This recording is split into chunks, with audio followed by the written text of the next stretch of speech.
All right, Leviticus 8, let's call this one a symbol because literally from the text, they are going to be anointing the priest, and it is going to be in front of an assembly of the entire congregation. Beginning in verse 1, the Lord spoke to Moses, saying, take Aaron and his sons with him, and the garments and the anointing oil and the bull of the sin offering and the 2 rams and the basket of unleavened bread, and assemble all the congregation at the tent of meeting. Understand this, that this story is going to end with another direct intervention or appearance from God being seen in his works without being seen in his person. Why? Because at the end of chapter 9, after they have done all the things that God has asked them to do to anoint the priest, it's going to say at verse 24, and fire came out from before the Lord and consumed the burnt offering and the pieces of fat on the altar. And when all the people saw it, they shouted and fell on their faces. One of the many instances where if they didn't believe that God was still with them, it seems that their reaction at this point made it clear that they knew something was going on. But understand this, one of the folks I had as an instructor, really a professor way back in college, back in the 90s, and more recently as my first preaching instructor, they told me from 2 different perspectives, one common reality. You have to understand your audience to basically be able to be effective as a speaker and to last in life in a lot of ways. Because in life, whether or not you're a public speaker or whether or not you're just dealing with people, there are going to be some times when you're trying to bridge the gap in a relationship and it's going to require communication. And the thing that they said in common was basically this.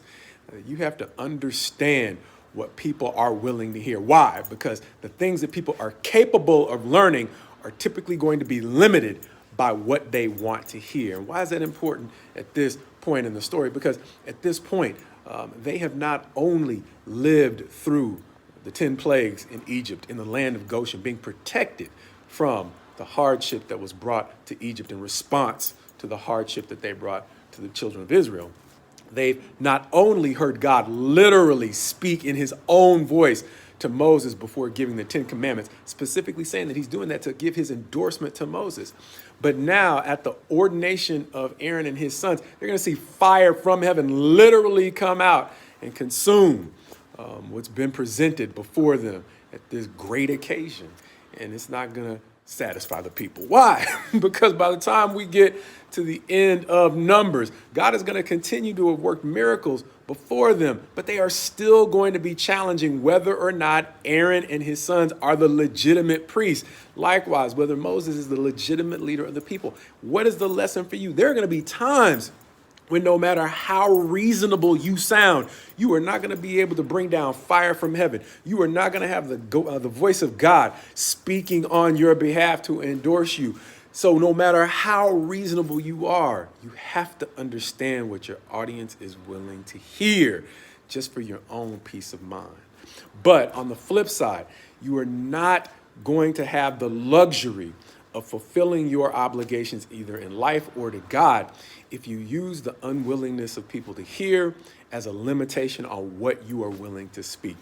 We don't get a pass online just because everybody else wants to hear something that's not true. We will still be held accountable for the things that we are saying, especially as ministers. That's why it says in the churches, let not many of you become teachers, because we will be held to a higher standard of judgment. And so we do not have the ability to focus group our audience and maneuver or twist our message to fit what they want to hear. The Bible's literally going to speak against that. And the Bible's also going to say, speak the truth in season and out of season. Understand this. Sales is not based on the principle that everybody who you pitch to is going to want to buy your product, but you miss a sale if you withdraw from rejection. Likewise, those who are looking for a spouse, if you are overcome with rejection, you may be missing out on opportunities that God is presenting to you. So my prayer for you is my prayer for me, that we all learn in God's wisdom to understand our audience, and then also the proper approach to speaking to them, whether it's in